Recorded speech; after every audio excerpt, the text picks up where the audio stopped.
it's been a couple of weeks. So I think since December 18th, and then we had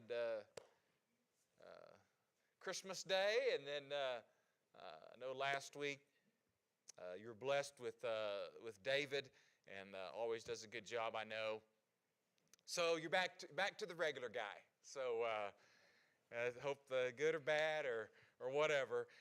So we've kind of left off right here in the middle of the book. We had gotten into the Ten Commandments a couple of weeks ago, got through the first two. We kind of laid the groundwork, kind of the preamble. Remember, very important on the Ten Commandments, I am the Lord your God who brought you out of Egypt and the land of slavery. Before God gives law, grace. The order is essential in our faith. Grace, then law or obedience. For by grace have you been saved, right? Not of yourselves, the gift of God. Then he gets to acts of obedience or works. That is critical. When we start with anything but the grace of God, we're going to get things out of whack, out of balance. And that can also ultimately lead to legalism, right? And thinking I can do it myself, and no. He reminds them who they. Then he talks about these first two. You have no other gods before me. You shall not make yourself an image of any form of anything, and it's not the image. Remember, he's going to say anything on the earth, anything in heaven, and remember the cherubims that were on the lid of the Ark of the Covenant? They're going to be two golden angels. So wear your crosses, right? Have your pictures. It's not about that. It's about what we assign to that. And so he says, don't do that. We didn't really talk about this, but the end of their verse, I'm really trying not. We're going to take a couple of weeks to get to the Ten Commandments because they're that important. I'm trying not to spend on every little thing, but I'll tell you, he says here that I'm a jealous God. We've seen God's love. We've seen God's power. God's jealous. And jealous, I think we're to understand, he's zealous for us, right? Just like a spouse, right? So I'm jealous for the lady that sits back here. Sometimes I've heard the impression, you shouldn't be jealous. You shouldn't be jealous. No, I'm jealous, right? That's how that works. And God is zealous. He wants us. He doesn't want any rival. There's no rival with my devotion to my wife and to your spouse, if you're honoring God the way he intends it. And that's how God is. And God will depict himself as what? The husband of what? Of who? Of the Old Testament first. Of Israel. Right? They're the bride. Right? And yet the first two commandments are all about no rivals and no other gods. And what's Israel going to do throughout their history? They're going to chase other gods. And God's going to be what? Jealous. He's zealous for his bride, for his people. And so, and then he goes on and talks about, that he will, punishing the children for the sin of the parents to the third and fourth generation. Don't take that to mean that, I thought that each person's accountable for their own sin and God doesn't hold other people's sins. No, but there's consequences. And the Lord never says that my sin will not have consequences on other people who are innocent. The Bible never gives us that promise from God. The things I do have effects on others. And my unfaithfulness. When you look at Israel's history, you get into the kings. One of these quarters, we're going to study the kings. I'm going to try to make my way through the Bible. First 2, 3, 4 years here I'm at Manford. It'll take a few years, but we're going to get through the Bible. I believe that's what a preacher should do, right? I should teach the Scriptures. And I intend to get through the Scriptures. And you say, what are you going to do when you get done with it in a few years? Start over. That's what I'm going to do. But I'm going to teach it and say it a little different, I imagine, each time. But one of these days, we're going to study the kings and the prophets.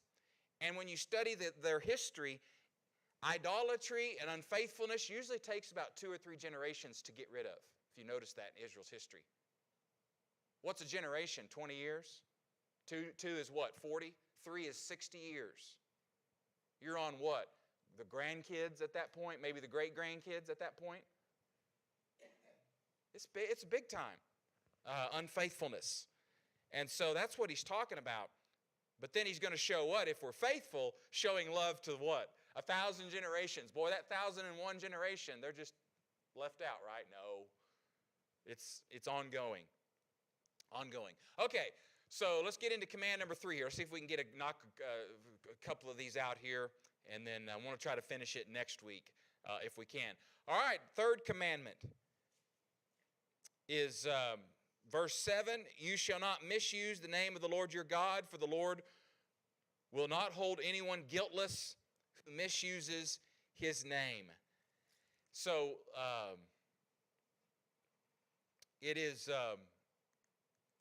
it's literally do not take. It's a Hebrew idiom for speaking, to take. Don't speak in a vain way, in an empty way, in a useless way. That's the idea here. Is what he's talking about. Don't speak deceitfully. Don't speak falsely. Don't speak vainly. The Lord's name. Don't utter that. Now the Israelites are going to do something real interesting in their minds to just not violate this command. They're just not going to say. This is the name of the Lord. This is capital L-O-R-D. Anytime you see capital L-O-R-D, that is the name of God. That is Yahweh. Or we would say, it's kind of been transliterated Jehovah. That is the name of God. And so there's other, Lord, capital L, and then lowercase O-R-D. And they substituted Yahweh for Yahweh, Adonai, Lord, right? So we just won't say it. When they're reading Scripture, they get to Yahweh, they don't say Yahweh. They say Adonai. Because what? We're not saying the Lord. We just won't commit it, right? We're not. It's a little more than that. Yeah, go ahead, Kathy.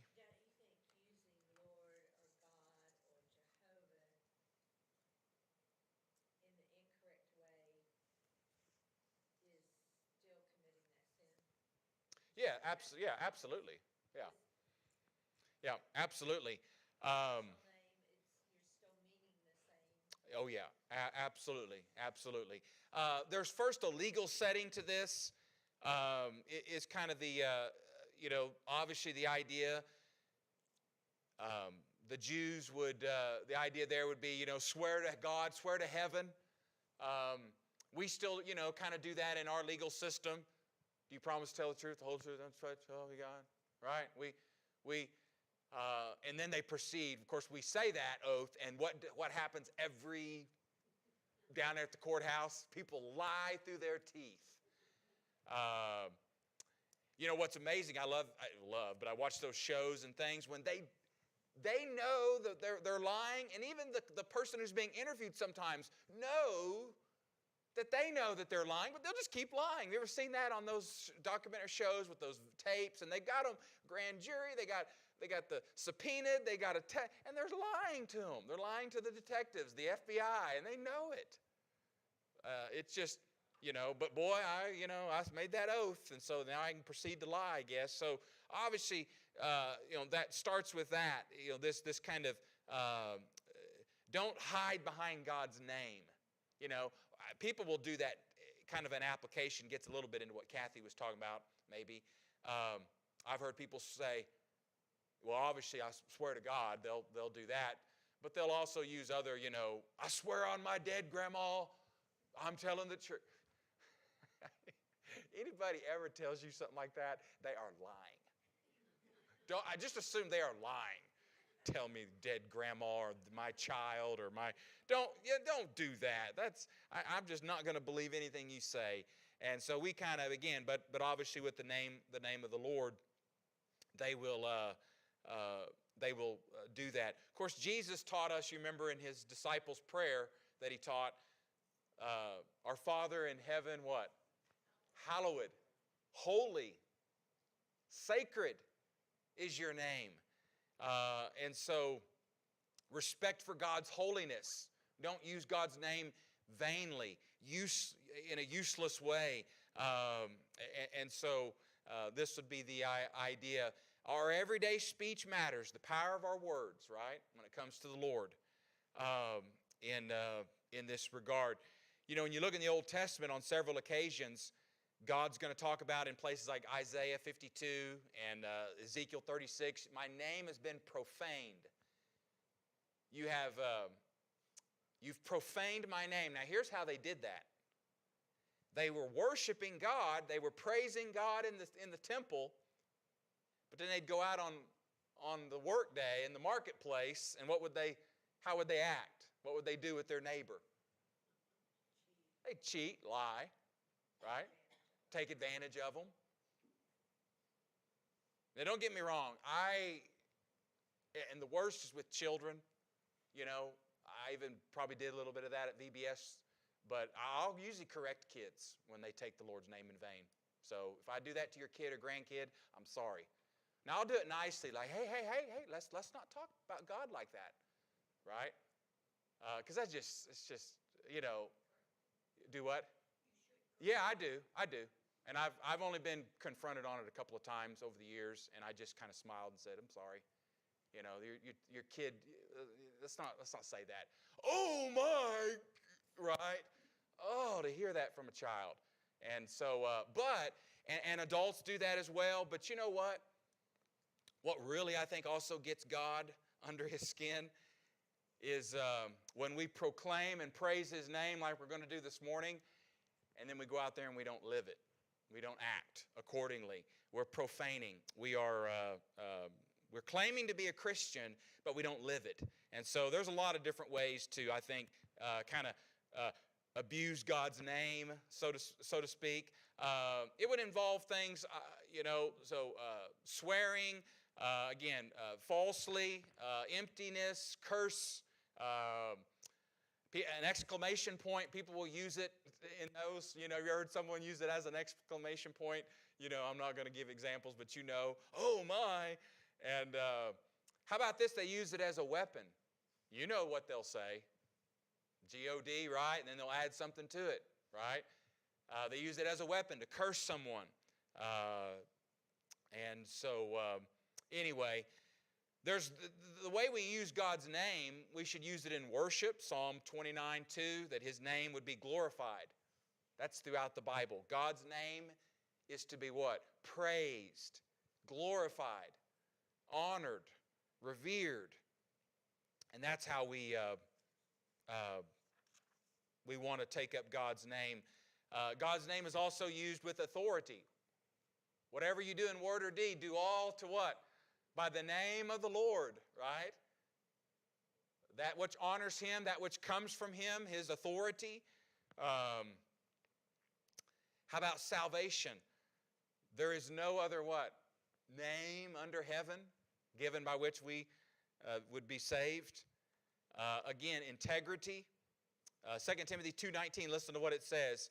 Everyone who confesses the name of the Lord must turn away from wickedness. Don't take the name of the Lord in vain, right? Don't swear, don't curse. Absolutely. Your little precious children and grandchildren may say it. I may correct them. I'm against this, but above all, let's also remember that when we profess the name of God, let's also what? Live God's name out. And so, anyway, any other thoughts on that and taking the name of the Lord in vain? Yeah, go ahead, Jeff.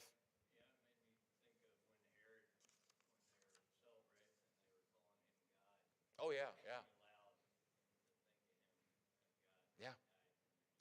Yeah, there is all kinds of facets and aspects of this, taking the name of the Lord in vain. We're going to talk about that on now that we're kind of getting into, we did a little bit on the idols. We talked about the different ways we make idols. We're going to do that on a lot of these on the Ten Commandments, because it's so easy to get to narrow focus to say, unless you say God and you use it in a vain way, that's taking the name of the Lord in vain. Yes, that is, but there's a lot of other ways. We talk about stealing.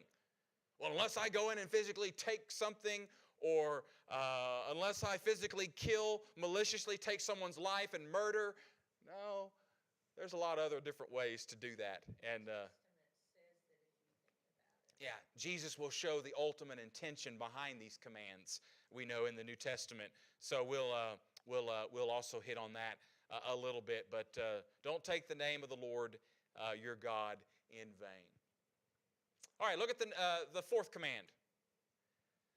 Surprisingly, the most verses devoted in the Ten Commandments to one particular command is this one right here. And I'm going to tell you, this is the one, shame on us, what we do to this one. I mean, and we even mix it in with some theology that's a little bit half-truth, but also just poorly understood and explained, because then we'll bury it under, well, we're not under the Old Testament anymore, so I don't have to do this. But remember the Sabbath. Look at it. Somebody read it for us, verse 8. Verse 8 through 11. Who's got that? Okay, Kathy. Remember the Sabbath day to keep it holy. 6 days you shall labor and do all your work, but the seventh day is the Sabbath of the Lord your God. In it you shall do no work, you nor your son, nor your daughter, nor your male servant, nor your female servant, nor your cattle, nor your stranger who is within your gates. For in 6 days the Lord made the heavens and the earth, the sea, and all that is in them, and rested the seventh day. Therefore the Lord blessed the Sabbath day and kept it hallowed. Okay, and I'm not going to talk much about this. We're under the new covenant. I understand that. We have beat that one. We understand that. I've heard that one my whole life. I think we're all familiar with we're under the new covenant of Christ. We are not, the day is not what has been carried over, okay? I know we have good religious friends, our Adventist friends, right? Seventh-day Adventist friends that they worshiped yesterday, God. And so I understand that. I don't really want to talk about that. It's the principle that is important here. Because where does this go back to? What Kathy just read, here we are in Exodus, but we got to back up. When did God establish this principle? Yeah. And again, I understand the day debate. Set that to the side. It's the principle. When He created the earth, He established what? This principle of what? Of rest. And He established it for everyone, this makes it Yeah. plain, even if you have servants that aren't Hebrew, they are to be allowed to rest. Yeah. They're made in the image of God. And so everyone is included in this. And so he ties back into creation when he says here that God was establishing here this principle that on 6 days you labor, but on the seventh day you rest. And Kathy mentioned it, your son, daughter, male, female servants, animals, any foreigner. 6 days the Lord made the heavens and the earth and sea, rested on the seventh. Therefore he blessed the Sabbath day and made it holy. Now when you go back to the Genesis account, God created work, right? And if you were in our class on Wednesday nights, we talked about heaven and sin and the fall and corruption and evil. And we talked about before sin entered the world, work was not a burden. Work was a blessing, a pure joy. It had not been corrupted because of the fall. It had become a burden, frustrating. The ground was cooperating. And then God says after the fall, the ground is not going to cooperate. And by the sweat of your brow, it's going to be hard. It's going to be painful.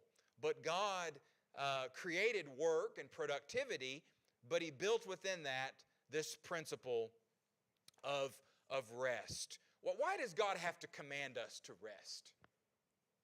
You ever thought about that? Why does God have to do that? Do you ever had your child or grandchild that you have to force them to lay down and sleep? And what some of you will do, because I think we may have done it a few times, you'll crawl in bed with them, won't you? I'm not going to ask for show of hands, but some of you have done that. Yeah, then they get up and say, be quiet, we just got mom to sleep. You got to force what? A child to rest. And you know what you have to do to us, especially in America? You got to force us to rest, right? Because what has made our country great also at times kills us. And we literally say that, don't we? He or she is going to what themselves to death? Work themselves to death. And, especially if that was modeled to you, like a lot of us were with our parents, it is just, that's what we saw. When you're sick, when you're whatever, 2 in the morning, 1 in the morning, there's a job to be done, we're going to do it. And the worst thing you could do is label someone lazy. And so as a result of that, that's created problems. And so God knew we needed physical, we needed what? Emotional, and we needed what? Spiritual rest. Because this isn't just go sit on the chair and put your feet up on the hammock and lay out on it's not just talking about that. It's spiritually. When I'm not working and thinking about all the mundane jobs and things in my life, my mind is to be resting in the Lord and thinking about what God has done for me. And so you'll really see this in the New Testament when Jesus says, come unto me all you are weary and heavy laden, and I'll give you what? Rest, spiritual rest. But Jesus, incidentally, when he would get up before the sun was out. You remember that? Before the sun came up, remember Mark chapter 1? They're sleeping in the house there at Capernaum. And Jesus, all the people, remember they'd been up all night healing and teaching, remember that? And Jesus had to step over. That's how I picture what he did that morning. You ever done that? Had to step over somebody on the floor that's sleeping. Jesus had to step over quietly before the sun came out. And Mark says he went off to what? To pray. What's he doing? He's resting spiritually. One time he prayed all night. And so it's not just to sit around and do nothing, so to speak, although that's going to be involved, physical rest. But I just find it interesting here that God has to command us to rest. And so he says here to recall. Look here at the words. To keep in mind is the idea. And so, what is to be remembered? Well, the Lord God, our Creator. The principle is the Sabbath. The seventh day, of course, He lays down, but we know this is the principle of rest. God gave us work, comes from God, but God also gives us rest. Sin has corrupted our work. It has made it frustrating. Again, I talked about that on Wednesday nights. If you were in our class on Wednesday nights, we talked about how in the new heaven and new earth, work is going to be, productivity is not going to be a burden in our new bodies, and it's going to be incredible. But God here gives this principle of rest. Kathy mentioned everyone's included, sons, daughter, male, female, animals, even the land. So the lessons would be the priority of rest needs to be there. For a lot of, go ahead, Kathy.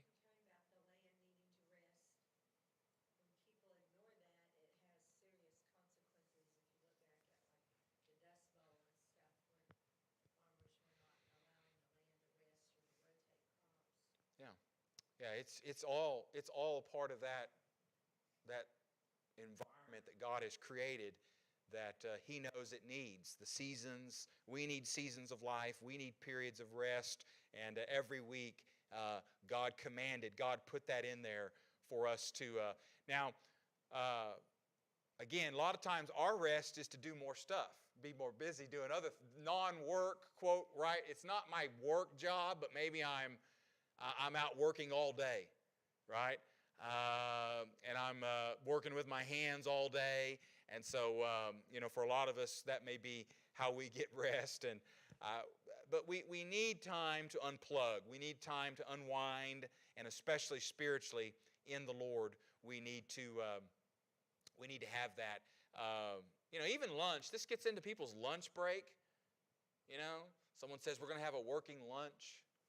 Working lunch, right? We can't even give, 30 minutes sometimes to just stop for a few minutes and take a break and not think about what we're doing, the project or the job. And we're just, so there's safeguard here. We talked about that. People work themselves to death. There's also a reorientation. It reminds me, because here's the little thing I'll tell you. We can get to thinking we're so important and what we're doing is so important that if I don't do it, what? It won't get done. The world will stop. Well, you know what? And some of you are retired. So let's use you as examples. Did the world stop when you stopped working your job? It didn't stop, did it? Did they stop doing whatever they were doing at the place you worked at? Well, yeah, maybe they did. Okay, I understand. Businesses go out of business. But for a lot of you, you retired from places, right? Roy, where'd you retire from? Yeah. They still making airplanes out there? Still doing it, right? Now, that's not to minimize what Roy Young did. Good worker. I imagine he did a great job, was a good employee. But we get to thinking about ourselves to what? That's why I've got to do. No, you don't. Can the world survive if I don't do it today? Do something today? Hello? Yes. Yeah, just try it. And again, it's ingrained in us. It's hard especially for, I would say, maybe you say, well, and before you minimize the younger generation, I'm kind of in between here. Your preacher is. I'm not young anymore, but I'm not old either. And so let's not make this about generations, because younger generations, I know there are folks in the younger generation that are lazy and do not work, but there are plenty of people working 60, 70 plus hour jobs, working really hard and under a lot of demands. And so it's just kind of the American way is to work. And this helps us reorientate. Real quickly, it's a demonstration of faith, because are they supposed to get ready for the Sabbath the day before? What are they supposed to do? Remember? Get enough for what? For 2 days. Trust that God will provide. Right? Jesus talked about that, Why do you worry about what you'll eat, what you'll drink? Don't see the lilies of the field and the birds? God will provide. It's a demonstration of faith. And so scriptures here, Mark 2, 23 through 28. Again, we don't have time to look at these, but Jesus said man was not made for the Sabbath. Sabbath was made for man. It's to bless us. And they got totally off on that and all their rules and laws that they made about what you couldn't do and do good and everything. Jesus ultimately says He gives us a spiritual rest. Come unto me, all you're weary and heavy laden. The Hebrew writer will talk about that there's a rest coming one day that will end. And the Revelation 14:13 passage says, we'll rest, but our labor, our work will follow us. And so what's most important is serving the Lord, living for God, and those spiritual things that He talks about. And so remember the Sabbath and keep it holy. Any comments on that or questions on that? Anything stand out to you? All right, here, look here. We're boom, boom. We're knocking them out here. Number 5. Okay, honor your parents. So here he's going to say, honor your father and mother, verse 12, so that you may live long in the land the Lord your God is giving you. Look at this. You have the first couple of commands is about God and man, that vertical relationship. You shall have no other gods before me. You shall not bow down, right? That's that vertical relationship. The one he talks about, we just been talking about on the Sabbath here is the individual that we need to reorientate. We need to rest in God. We need to. Now these next ones are going to be dealing with horizontal relationships. So these starting with the 5th command, going through the 10th is horizontal relationships with each other. Okay, not just with our relationship with God, but with each other. Let's think about this for a moment.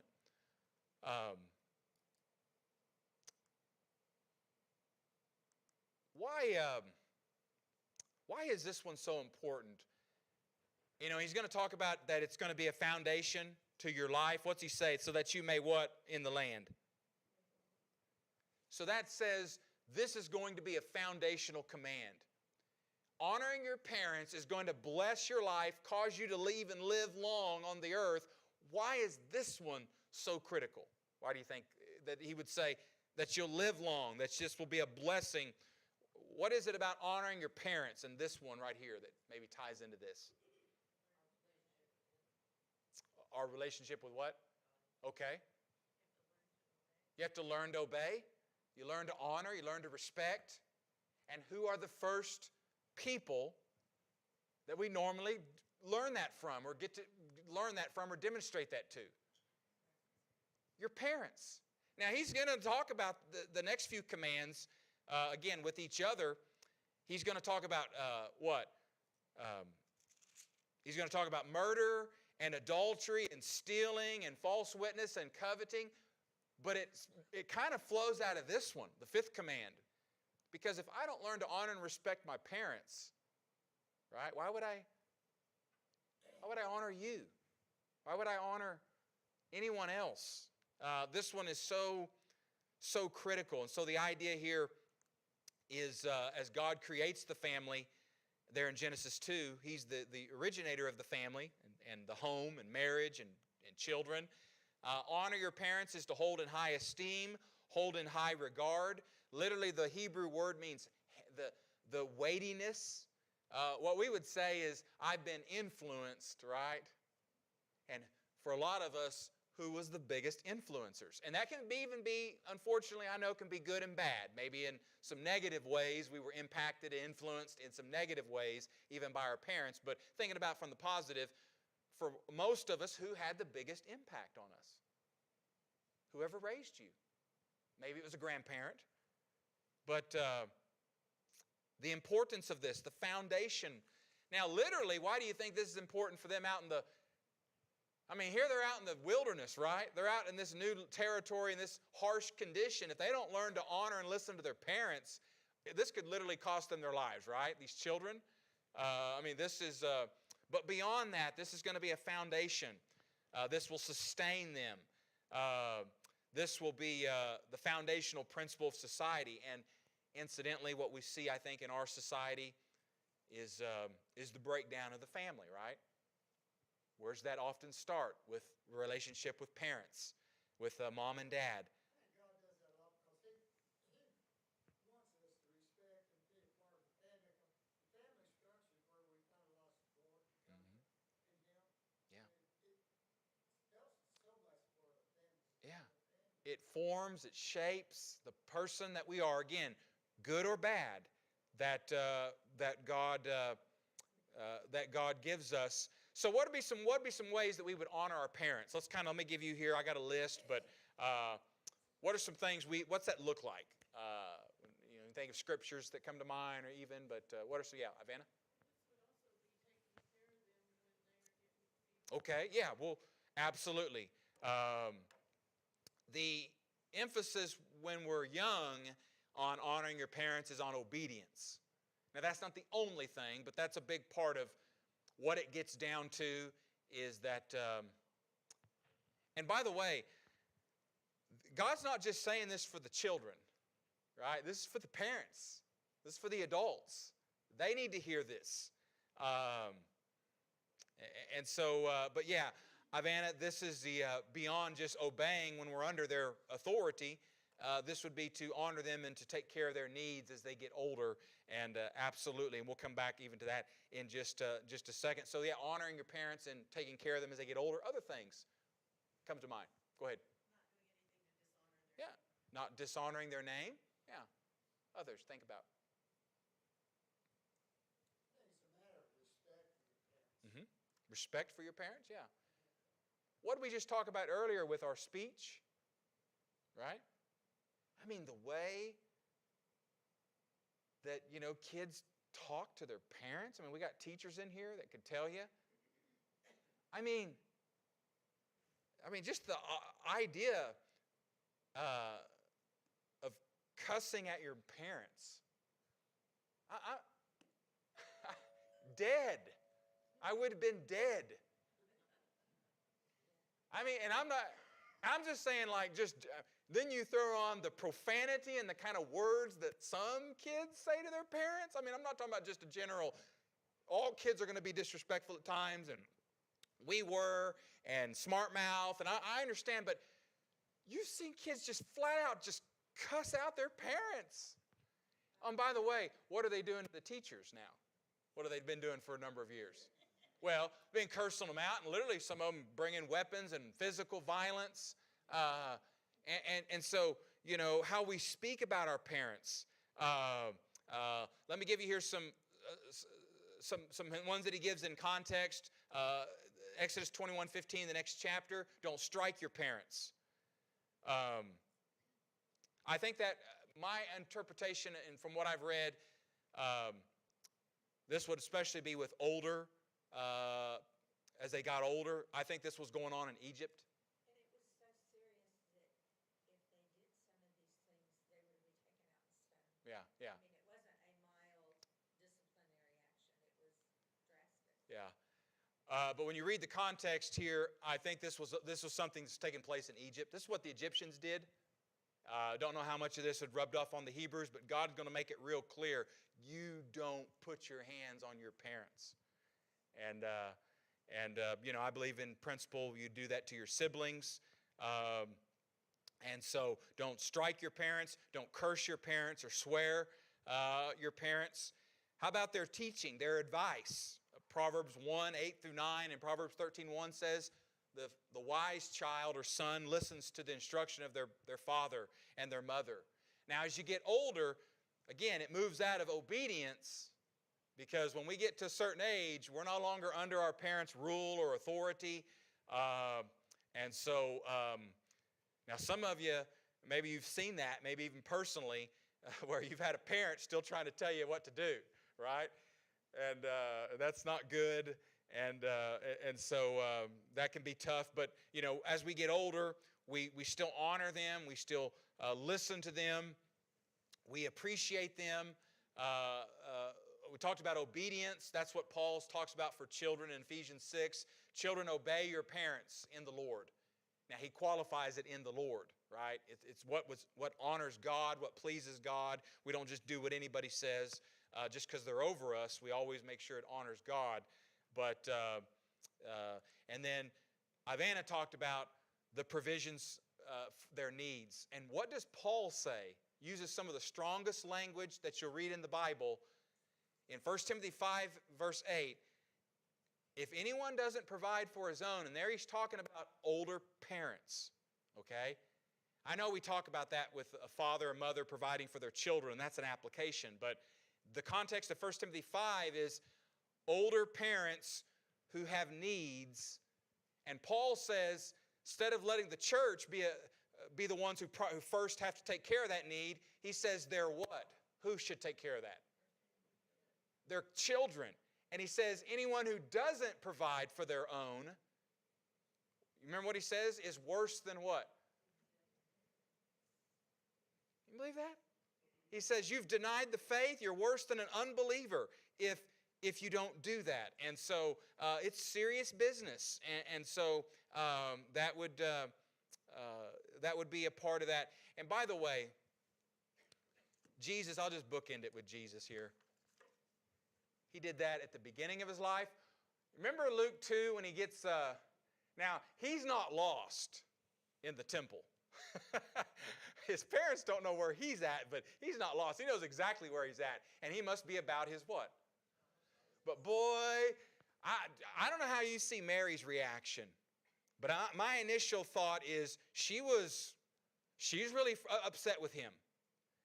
Have you ever had that with a child where you've scared me? You know, maybe you put your hands on them and kind of grab them. And I mean, that's how I envisioned Mary initially grabbing Jesus, turned him around, and she's what? She's got to be what? Scared to death, looking for him for 3 days. Not only have you lost your child, you've lost God's son. Yeah. Absolutely, yeah. This special child that she knows that has come from God, the Son of God, Emmanuel. And Jesus then says, hey, Mom, my purpose is about my Father's business. But you remember what the textbook ends with? He went home and was submissive to his parents. And then it says he grew in what? Wisdom, stature, and favor with God and man. And then what do you find? One of the very last acts he does before he dies, he has John, his beloved friend that he loves. And on the cross, he's what? He's providing for his mom. He says, this is now your son. This is big time. And so I think it's a foundation that it may be well with you. If we don't honor our parents, we're not going to honor anybody else in life. I'm going to tell you right now. You're not going to honor your boss, your neighbors. This is where it all begins. This is the foundation. You're not going to honor your spouse, your commitments. And so it's so important.